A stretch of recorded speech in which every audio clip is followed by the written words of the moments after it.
A black car with no plates trailed me through the foggy streets, its headlights burning into my back. Every turn I took, it was there, silent and creepy. This is the car that followed me home, a story that'll make you double-check your mirrors. We're jumping into a wild edge-of-your-seat tale set in the neon-lit chaos of Tokyo, Japan, where the night hides more than you think. 19-year-old boy Hiroshi Tanaka, a college student who lives in a tiny apartment in Tokyo's Shibuya district. Hiroshi works nights at a convenience store near the famous Shibuya crossing, stocking shelves and ringing up late-night snacks for partygoers and tired workers. He loves gaming with his friends online, especially a multiplayer shooter that keeps him up until dawn. And he's got a knack for capturing the city's wild energy with quick snaps on his cell phone. He's used to the constant buzz of Tokyo, bright signs flashing advertisements, crowded trains packed with commuters, and the endless hum of traffic, but he's about to face something that turns his world upside down. Tokyo is a place where high-tech skyscrapers tower over ancient temples, and Hiroshi's about to cross into the dark side where modern life meets old, unsettling legends. It kicked off on a humid night in early June 2025. Hiroshi was walking home from his shift, the air thick with mist from a recent rain that had left the streets slick and reflective. Shibuya Crossing was quiet for once. The usual flood of people thinned out as the clock ticked past 1 a.m. The giant video screens still blazed with colorful ads, but the energy felt different, heavier, as he turned onto a narrow side street lined with small shops and ramen joints. He noticed a black sedan parked under a flickering streetlight. Its windows were tinted so dark he couldn't see inside, and there were no license plates, just smooth, shiny metal that seemed to absorb the light. He didn't think much of it at first, assuming it belonged to some late-night driver. But as he started walking again, its headlights flared on, following him at a slow, deliberate crawl. His pulse quickened, a cold sweat breaking out on his neck. He picked up his pace, his sneakers splashing in puddles. Can ducked into a narrow alley cluttered with overflowing trash bins and graffiti-covered walls. But the car's lights swung around the corner, staying 10 feet behind, its presence unnerving. No engine sound broke the silence, just the hum of the city and the thud of his own heartbeat. He stopped, turning to face it, and it stopped too. He waved his hand, half expecting a response. Nothing. Weird, he muttered under his breath, pulling out his cell phone to record it with shaky fingers. The video showed the car, its shape blurry in the fog, the timestamp matching his route perfectly. He sent it to his friend Aiko, typing fast. "Some cars stalking me. Help." She replied almost instantly. "Be careful. Call me if it gets bad. I'm up." Her message gave him a tiny bit of courage, but the car's stillness felt like a predator waiting to pounce. That night, Hiroshi couldn't shake the unease. He locked his apartment door, double-checked the windows that overlooked the busy street below, and tried to lose himself in a gaming session to calm his nerves. His small room, cluttered with posters of anime characters and a glowing PC setup, usually felt like a safe haven. But not tonight. At 2 a.m., he heard a low rumble outside, familiar, like the car's presence had followed him home. Peeking through the blinds, he saw it parked across the street, lights off, just sitting there like a silent guard. His stomach dropped, a wave of nausea hitting him.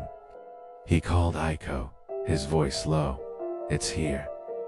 Outside my place." She gasped. "That's insane. Maybe it's a prank. Stay inside." But the car didn't move, and neither did the feeling it was watching him, its dark shape blending into the night. The next day, Hiroshi was a mess at work, his hands trembling as he dropped a pack of chips and fumbled with the register. earning annoyed looks from customers. His coworker, Kenji, a laid-back guy with a buzz cut, noticed. "You look like you saw a ghost. What's up?" Hiroshi pulled him aside during a slow moment, showing him the video on his cell phone. Kenji frowned, scratching his head. "What the hell is that?" "Maybe just some rich kid driving around in his car, have nothing better to do, or some self-driving car. Tokyo's full of weird people and weird tech." But Hiroshi knew it wasn't that simple. The way it moved, the silence, it felt alive. That evening, he took a different route home, weaving through back streets filled with izakayas and tiny shops, then hopping on a train to throw it off. But as he stepped off at his stop, there it was again, its headlights cutting through the crowd like predator eyes. He started researching online, scrolling through forums on his cell phone during breaks, finding old Tokyo urban legends about the shadow driver. A ghost car said to follow people before they vanish without a trace. One forum post from 2019, written by a user named Lost in Shinju, mentioned a guy who saw the same black sedan outside his place, then disappeared. His last post included a blurry photo of the car, matching Hiroshi's video perfectly. Another user claimed it was tied to a curse from a crashed taxi driver who died in rage, now seeking new souls. Hiroshi's hands shook as he read, his mind racing. Was this the same thing? He told Aiko over a late-night video call, her face pixelated but worried. "That's nuts," she said. "We should track it. Let's use the camera on your cell phone and get some proof." Hiroshi agreed, though his gut twisted with dread. The pursuit began after his next shift, a few nights later. Hiroshi and Aiko tailed the car on foot, keeping a safe distance as it glided through the bustling streets of Duganzaka, a trendy area near Shibuya, known for its nightlife. The car moved with purpose, turning into an abandoned parking garage, its levels dark and echoing with dripping water. It stopped on the top floor, lights off, and they hid behind a graffiti-covered pillar, the city's glow barely reaching them. Aiko whispered, "This is nuts," her cell phone camera rolling, capturing the car's sleek form. Then the doors creaked open. No driver, no one inside. It's just empty seats and a faint ticking sound, like a heartbeat. Hiroshi's skin prickled, the air growing cold. "Let's get the hell out of here now," he said. But the exit ramp darkened, the car's lights flaring back on, trapping them. The tension built fast.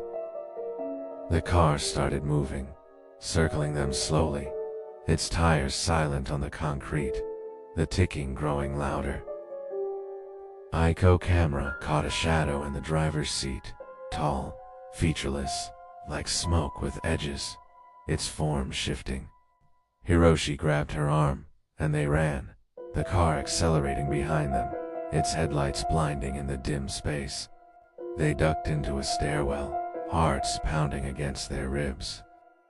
And the car stopped at the ramp's edge, waiting like a cat with prey. "It's playing with us," Aiko gasped, her breath visible in the chill. Hiroshi nodded, his mind racing with panic and a strange urge to fight. Was this a ghost, a cursed machine, or something he couldn't comprehend? Days passed, but the car kept showing up, a relentless shadow in his life. Hiroshi changed his routine, taking buses through Shinjuku's neon jungle, staying with Aiko in her family's apartment in Asakusa, even crashing at a friend's place near Ueno Park. But it always found him, outside her building, near the store. Even at a crowded arcade where the noise should have hidden him. The ticking grew louder in his head, like a countdown he couldn't pause, sensing with his heartbeat. One night, he found a note slipped under his door at Aiko's place. "You can't hide." The handwriting was jagged, like it was scratched with a shaky hand. And a photo was attached, him walking home from the arcade, taken from the car's angle, the time stamped from that day. His blood ran cold. his hands trembling as he showed Aiko, who paled. "This is crazy. Doesn't make any sense," she said. Desperate, Hiroshi turned to a local tech geek, Ryo, skinny guy with glasses who hung out at a manga cafe and loved urban myths. Ryo leaned back, sipping a soda. "It's the Shadow Driver. It's tied to a curse. Old story says it's a taxi driver who crashed in '78, died mad, and now hunts with his car. You need to confront it. Break the curse." They devised a plan. Lure it to an old Shinto shrine in Ueno Park, known for its power to banish spirits. That night, Hiroshi left a trail of his belongings. His jacket dropped near a vending machine, cell phone left on a bench, his work badge tossed by a tree, leading there. The car followed, its lights cutting through the park's dense trees, the air thick with mist. Ryo and Aiko hid behind a stone lantern, cameras ready, as Hiroshi stood in the shrine's center. A wooden talisman Ryo had blessed clutched in his sweaty palm. The climax erupted with a jolt. The car sped toward him, doors flying open with a metallic screech, and the Shadow Driver emerged, a tall figure with no face, its form flickering like a bad hologram, its edges smoking. The ticking turned to a roar, shaking the ground, leaves swirling around them. Hiroshi, through the talisman, chanting the prayer Ryo taught him, "Spirits of the earth, banish this darkness," his voice breaking with fear. The figure shrieked, a sound that pierced his skull, lunging with clawed hands. He ducked, heart hammering, as Aiko and Ryo shouted encouragement. The shrine glowed, a warm light spreading, and the car exploded in black smoke, the shadow dissolving into the night. The silence that followed was deafening, the smoke clearing to reveal nothing but the shrine's worn stones. The next morning, the car was gone, but Hiroshi felt off, a heaviness in his chest. His cell phone buzzed with a new video, himself at the shrine, the shadow behind him, untouched, its hand reaching. His apartment key wouldn't work when he returned with Aiko, and the landlord, a gruff man with a cigarette, said his lease was cancelled, records erased, like he'd never lived there. Aiko and Ryo helped him crash at her place, but the ticking returned that night, faint but real, seeping into his dreams. He looked out her window. The car was back, parked across the street, lights off, a silent threat. A note on his bag slipped in unnoticed, read, "Round 2. His hands shook as he showed Aiko, who whispered, "It's not over." Hiroshi vanished days later.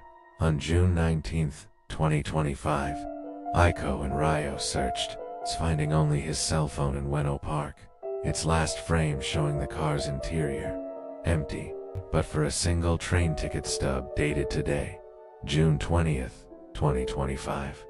9:36 a.m. Police found no trace. His apartment cleared out, his gaming setup gone. The story spread online, tied to the Shadow Driver myth, with users posting sightings of the car in other cities. Aiko swears she sees it sometimes, its lights following her through Asakusa quiet streets. A reminder of Hiroshi. Ryo found an old photo in a thrift shop, a black sedan with no plates, dated 1978. The driver's face blurred. What happened to Hiroshi? Did the curse take him to some otherworldly chase, or is he trapped, reliving that night? And if a car followed you home, its Shadow Driver hunting you, what would you do? Would you run to a shrine like Hiroshi? Would you fight with a talisman? Or would you vanish, leaving only questions behind? Thanks for watching, guys. If this story got your heart racing, smash that like button and subscribe for more. Drop a comment. What would you do if you were Hiroshi? Check out other video for another wild ride. Stay safe, and watch your rear view.